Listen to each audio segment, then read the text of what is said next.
The cantina on Proxima Station was darker than most places in the galaxy, which was exactly how Zephyr liked it. The old Kalvani warrior sat hunched over his drink, his forearms wrapped around the glass like he was protecting something precious.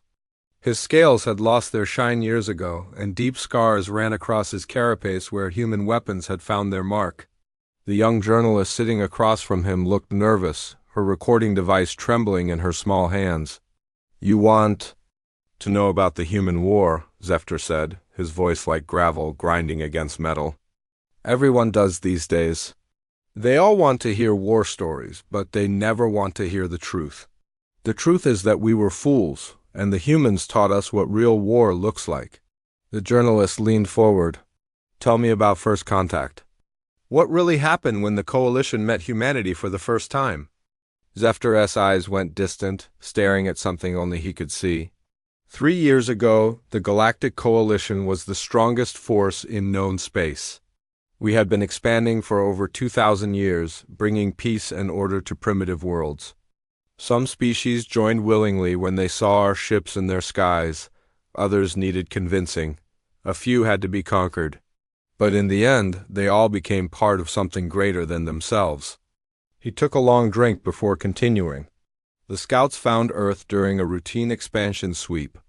The report said it was perfect for integration. One planet no faster than light travel, basic chemical rockets, and weapons that still used gunpowder. Their population was divided into hundreds of small nations that spent most of their time fighting each other. By every measure we used, they were centuries behind galactic standard.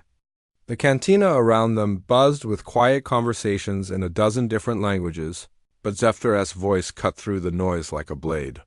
Admiral Vexthal was chosen to lead the first contact mission. He was old Coalition, believed in the gentle approach first. Show up with enough ships to demonstrate superior force, make contact with the planetary leaders, explain the benefits of joining the Coalition, and give them time to make the smart choice. If they refused, well, then you showed them what happened. To species that chose poorly, Zephyr's laugh was bitter. Vexthal brought a standard first contact fleet.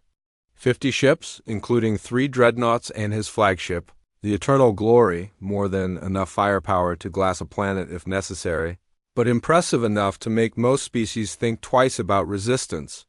The plan was simple: jump into their outer system, broadcast the standard greeting, and wait for the inevitable surrender.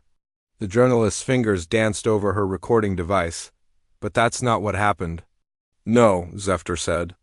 "That's not what happened at all." The fleet dropped out of hyperspace at the edge of what the humans called their solar system. Beautiful place, actually. A yellow star with several planets, asteroid belts, and more space debris than we expected. Our sensors showed the usual. Signs of a developing civilization, orbital stations, mining operations in the asteroid belt, and a significant military presence around the third planet. He paused, remembering. The humans detected us the moment we arrived. Their sensor technology was more advanced than our scouts had reported. Within minutes, we received a transmission on standard galactic frequencies. Someone calling himself Jake Martinez was speaking for something called Earth Defense Command. His message was broadcast on all channels in perfect galactic standard. Zephyr's voice dropped to almost a whisper. I still remember every word. "Unknown vessels, you have entered sovereign human space without permission. State your business, or prepare to be fired upon. You have 10 minutes to comply." That was it. No fear, no requests for negotiations, no acknowledgement that they were facing a force that could destroy their entire civilization. The journalist looked confused. But surely Admiral Vexthal tried to explain the situation. "Oh, he tried," Zephyr said. He broadcast the standard coalition greeting, explained that we came in peace, that humanity had been selected for inclusion. In the greatest alliance in galactic history, that resistance would only bring suffering to their people. He offered them the usual terms: surrender their military, accept coalition governors, and enjoy the benefits of galactic citizenship. Zephyr's claws scraped against his glass.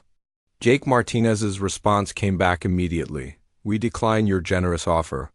You have 9 minutes to leave our system. That was when Vexthel made his first mistake.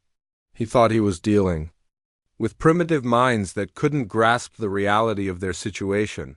He decided to make a demonstration. The old warrior's voice grew harder. The admiral ordered the destruction of one of their outer system mining stations. Nothing important, just a small facility that was processing asteroids. The idea was to show them that their technology couldn't protect them, that resistance was futile. The dreadnought Thunder of Worlds charged its main plasma cannon and fired. Zephyr stopped talking and stared at his drink. The journalist waited, sensing that something important was coming. The beam never reached its target, he finally said. Halfway to the mining station, it hit some kind of barrier and scattered harmlessly into space. We couldn't understand what we were seeing. The humans had deflected a Class 7 plasma cannon with technology that shouldn't have existed. The journalist's eyes widened. What happened next? Jake Martinez came back on the communication channel, Zephyr said. His voice was different. This time, colder. That was a mistake, he said. You had 8 minutes left.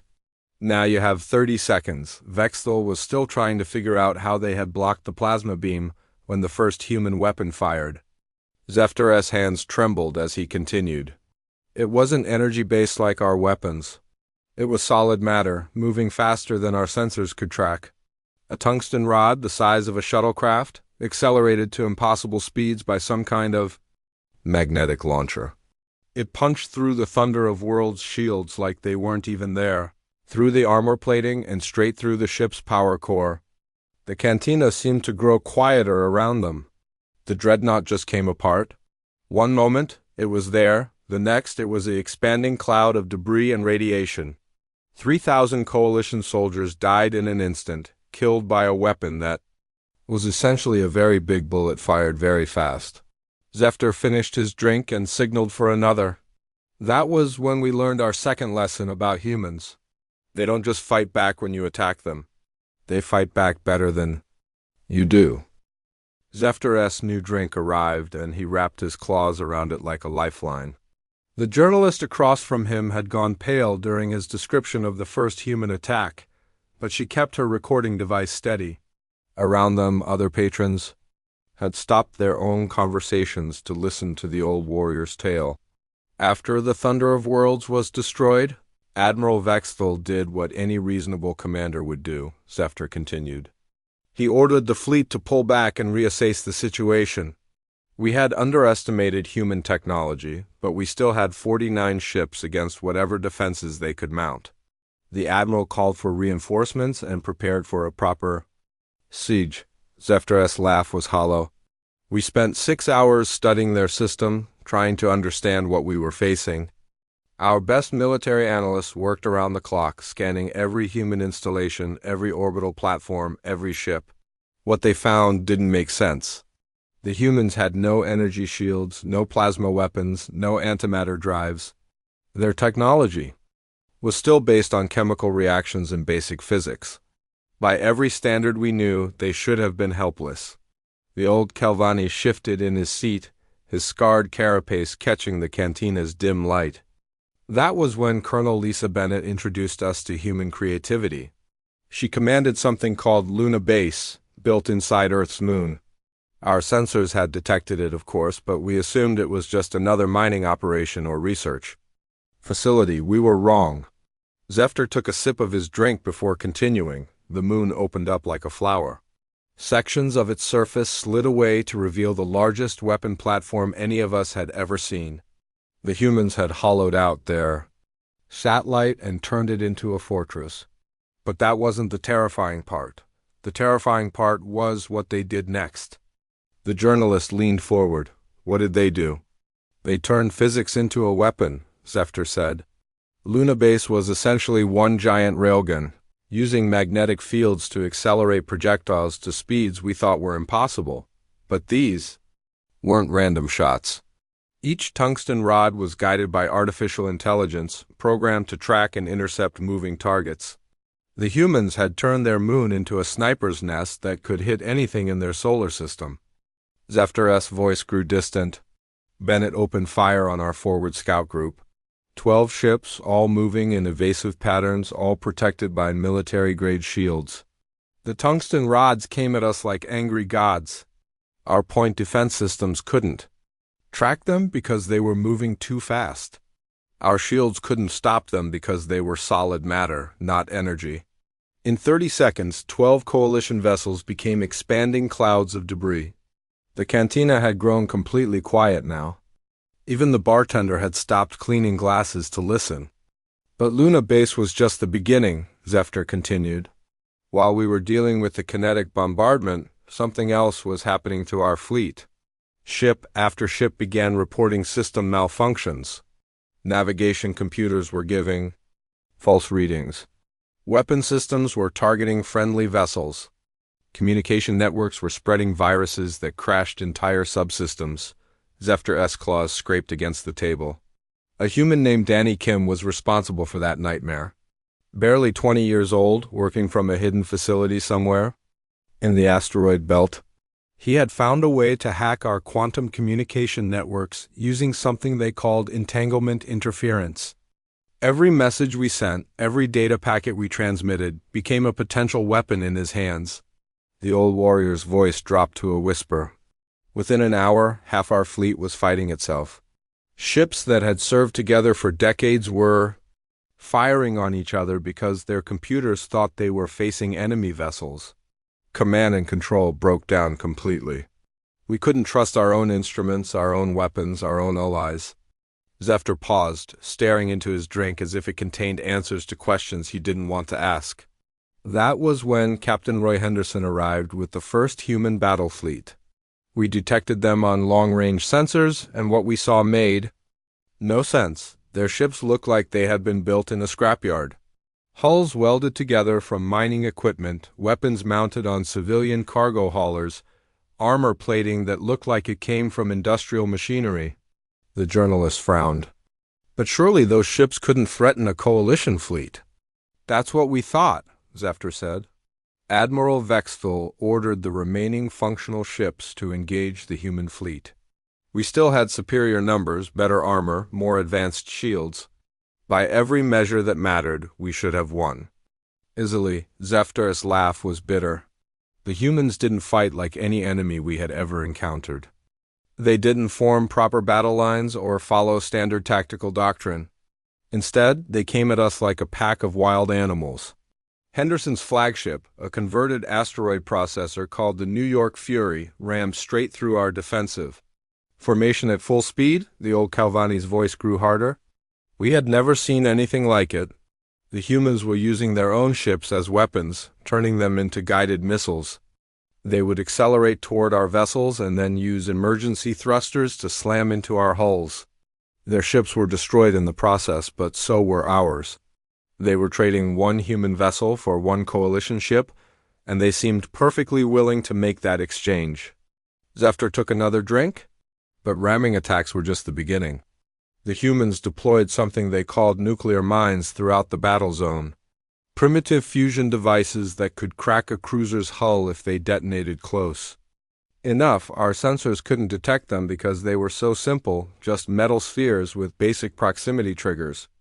The cantina's atmosphere had grown heavy with tension. Other patrons were hanging on every word, their own drinks forgotten. The worst part was their pilots, Zephyr continued.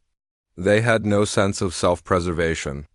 When their ships were damaged, instead of retreating for repairs, they would fly into asteroid fields or radiation clouds where our larger vessels couldn't follow. They turned every obstacle into an advantage, every hazard into a weapon. Zephyr's voice cracked slightly. I watched Captain Roy Henderson pilot his dying ship into the heart of our formation. His vessel was venting atmosphere, his weapons were offline, and his crew was probably dead. But he kept coming, using manual controls and emergency thrusters to guide his ship toward our command cruiser. The collision destroyed both vessels, but it also took out our fleet coordination center. The old warrior looked up at the journalist. That was when we realized we weren't fighting a civilization, we were fighting a force of nature. The humans didn't just defend their territory. They made war itself into an art form, and they were better artists than we could ever hope to be. Zefter stared at the bottom of his empty glass for a long moment before signaling the bartender for another. The journalist waited patiently, knowing that the old warrior was gathering strength for the next part of his story. Around them, the cantina had filled with more patrons, all drawn by word that a coalition veteran was finally talking about the human war. After we lost half our fleet in the first engagement, High Command decided that direct assault on Earth was too costly, Zefter said. The new strategy was to bypass their home system and strike at their colony worlds. Cut off their resources, capture their civilians, force them to surrender to save their people. It was a sound plan, the kind that had worked against dozens of species before. Zefter's claws drummed against the table. The target was New Austin, a human agricultural world about 40 light-years from Earth. Intelligence reports said it had a population of 2 million, mostly farmers and miners. No major military installations, no orbital defenses, no fleet presence. It should have been an easy conquest. The old Calvani's voice grew darker. I was part of the assault force. 3 full battle groups, nearly 200 ships, commanded by General Korath himself. We were confident that overwhelming force would end the campaign quickly. The humans on New Austin would see our ships in their sky and surrender rather than face annihilation. Zefter paused as his new drink arrived. He took a long sip before continuing. We should have known something was wrong when we detected the defensive preparations. The entire planet had been turned into a fortress. Every city was surrounded by defensive walls. Every road was blocked with obstacles. Every field was filled with hidden bunkers. But what really surprised us was who was manning those defenses. The journalist looked confused. Who was manning them? Everyone, Zefter said simply.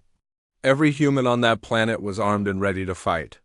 Not just soldiers, but farmers, teachers, children old enough to hold weapons, grandparents who could barely walk. The humans had turned their entire population into an army. Zefter's voice grew quieter. The planetary commander was General Amanda Cross, a human female who had spent her career fighting in their various planetary conflicts. She broadcast a message to our fleet as we approached.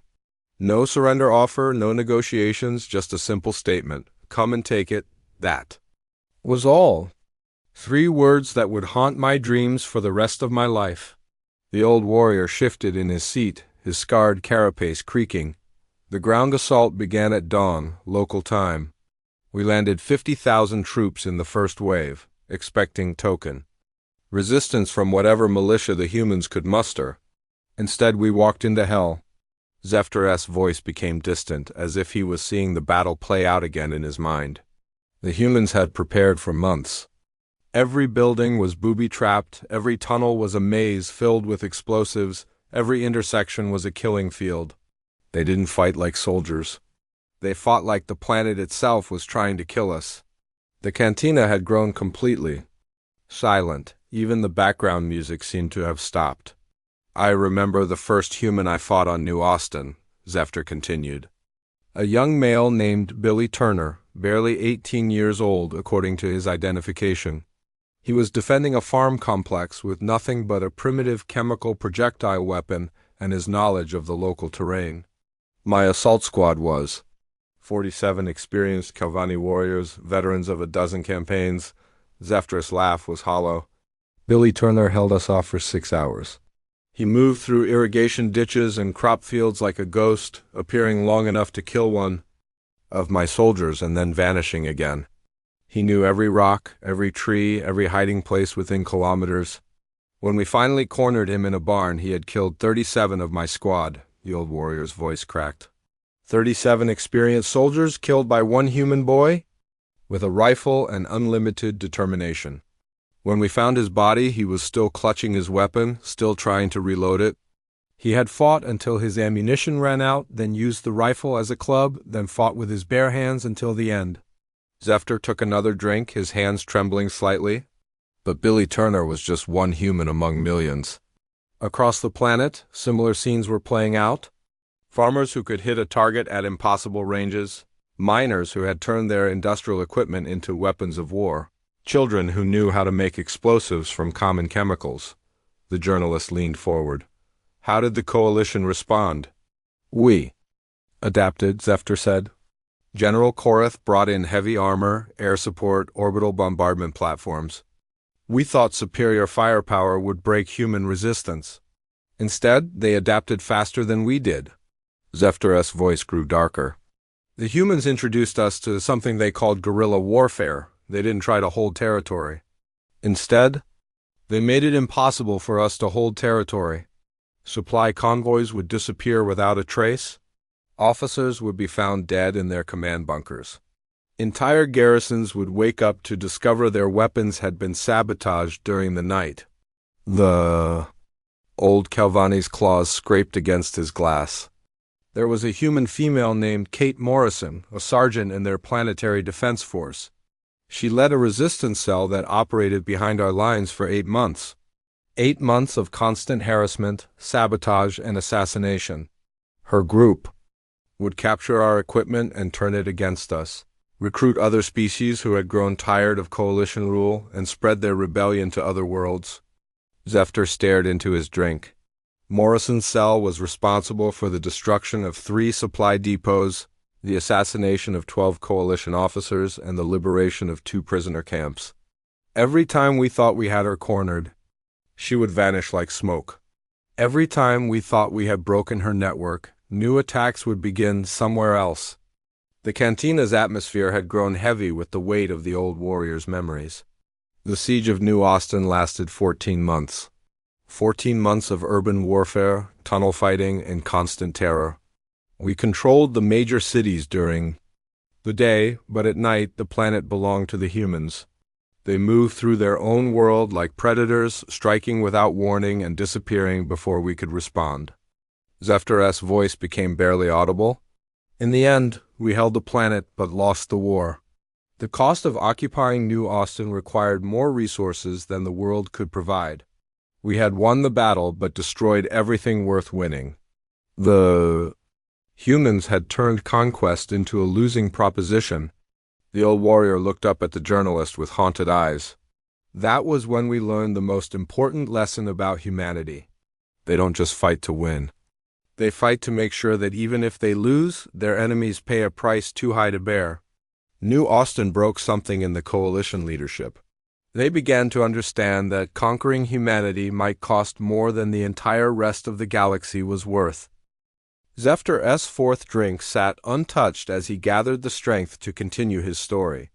The cantina around them had filled completely, with beings from across the galaxy pressed close to hear the old warrior's account.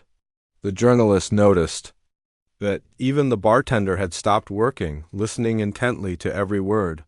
After New Austin, the coalition leadership realized they were facing something unprecedented, Zefter said. High Command decided to end the war with one decisive blow. They assembled the largest fleet in coalition history, over 800 ships from every member species. The plan was to corner the human home fleet near their Jupiter system and destroy it completely. Zefter's voice grew heavy. I was aboard the Dreadnought Final Victory, part of Admiral Korath's personal battle group. We were confident that sheer numbers would finally overwhelm human ingenuity. 800 ships against maybe 50 human vessels. Even with their unconventional tactics, they couldn't possibly survive those odds. The old Calvani shifted uncomfortably. The human fleet was commanded by Admiral Elena Rodriguez, a veteran of their internal conflicts who had been promoted after the Earth Defense Forces were reorganized. Intelligence reports said she was competent but not exceptional. Our analysts predicted she would try to retreat toward Earth's defensive grid when confronted with our numbers. Zefter took a sip of his drink, his claws clicking against the glass. Rodriguez surprised us immediately. Instead of running, she formed her fleet into a defensive sphere near Jupiter's largest moon. 53 ships against 800, and she was going to fight. Our commanders thought she had gone insane with desperation. The journalist leaned forward. What happened when the battle began? At first, exactly what we expected, Zefter said. The human fleet fought bravely but began taking heavy losses immediately. Their ships were outnumbered 15-1, and even their superior tactics couldn't overcome those odds. Within 2 hours, Rodriguez had lost a third of her fleet. Our victory seemed inevitable. Zefter's expression grew darker. But Rodriguez had been buying time, not trying to win a conventional battle. While we were focused on destroying her ships, human engineers led by Dr. Peter Walsh were completing something they called Project Prometheus. We had no idea what that meant until the tide of battle changed forever.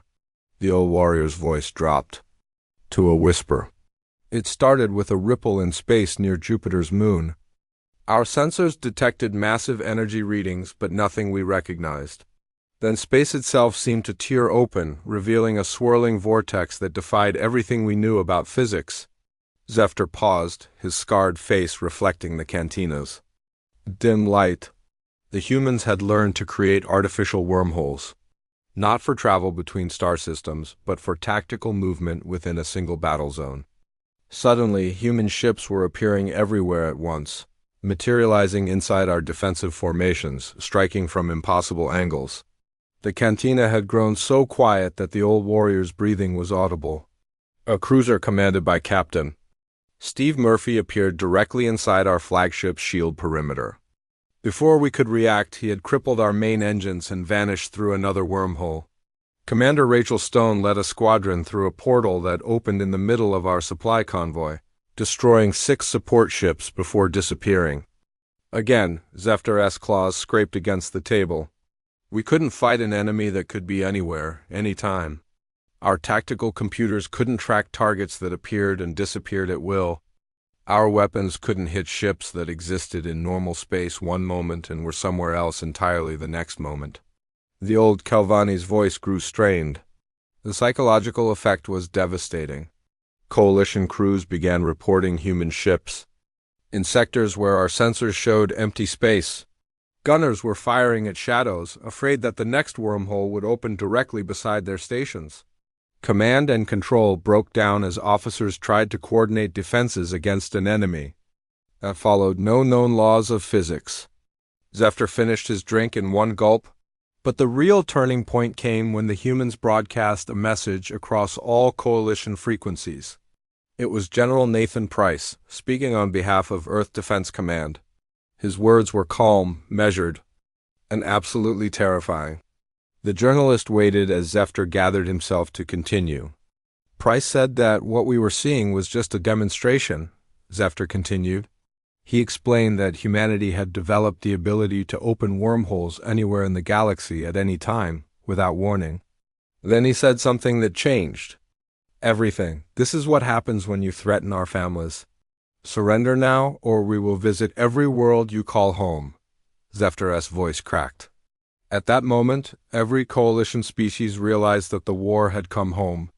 Planets that had been secure for millennia suddenly faced the possibility of human ships appearing in their orbit without warning. The humans weren't just defending their territory anymore.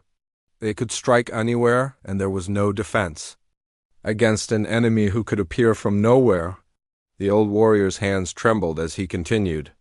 To prove their point, Lieutenant Commander Carol James appeared over the coalition capital with a single destroyer called the Texas Storm. She materialized directly above the High Command building, broadcast a simple message saying, "Your move," and then vanished again. The most heavily defended world in coalition space had been penetrated by one human ship that appeared and disappeared like a ghost. Zefter stared at his empty glass. That demonstration broke something fundamental in coalition leadership. For the first time in our history, we faced an enemy that could reach anyone, anywhere, at any time. Every world, every station, every ship was potentially vulnerable to attack without warning. The cantina's patrons hung on every word as Zefter continued. The psychological warfare was more effective than any weapon. Coalition species began demanding that their governments end the war before human ships appeared over their homeworlds. Planets that had supported the war effort suddenly wanted nothing to do with humanity. Zefter's laugh was hollow. Admiral Rodriguez used her new advantage perfectly. Human ships began appearing throughout coalition space, not to attack, but to demonstrate their presence. They would materialize over major population centers, broadcast messages of defiance, and vanish before defense forces could respond. The old warrior looked up at the journalist with haunted eyes. The message was clear. Humanity could reach any target in the galaxy without warning.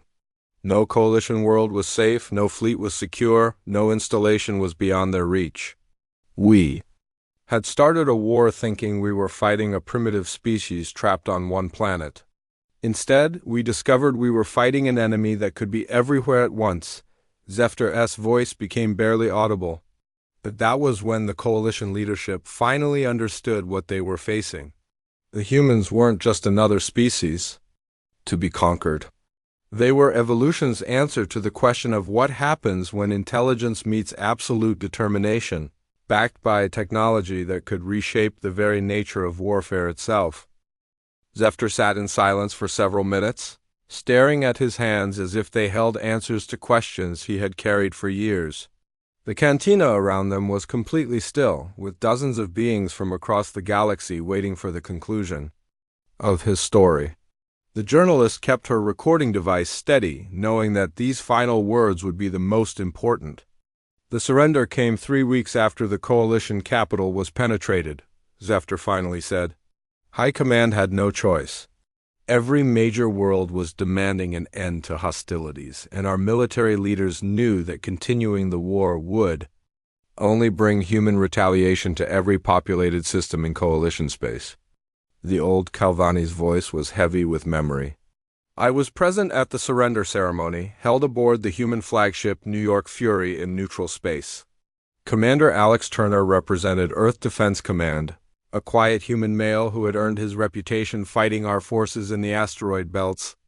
The coalition sent their highest-ranking officials, expecting the usual terms of defeat. Zefter's claws drummed against the table. Turner's demands surprised everyone. We expected occupation, tribute payments, the dismantling of our fleet, the usual price of losing a war. Instead, he offered something unprecedented: complete autonomy for all coalition member species, the right to self-governance and protection under something called the human doctrine. The journalist looked confused. What was the human doctrine? The principle that no species should be forced to submit to another, Zefter explained. Turner stated that humanity had not fought to conquer the galaxy, but to protect the right of every sentient race to determine its own destiny. The coalition would be dissolved, but not destroyed. Member species could form their own governments, make their own alliances, chart their own futures. Zefter's voice grew softer. The galaxy expected the humans to become conquerors, to replace the coalition with their own empire. After demonstrating such devastating military capability, most species assumed they would demand submission and tribute. Instead, they became something we had never seen before: guardians. The old warrior paused to order another drink.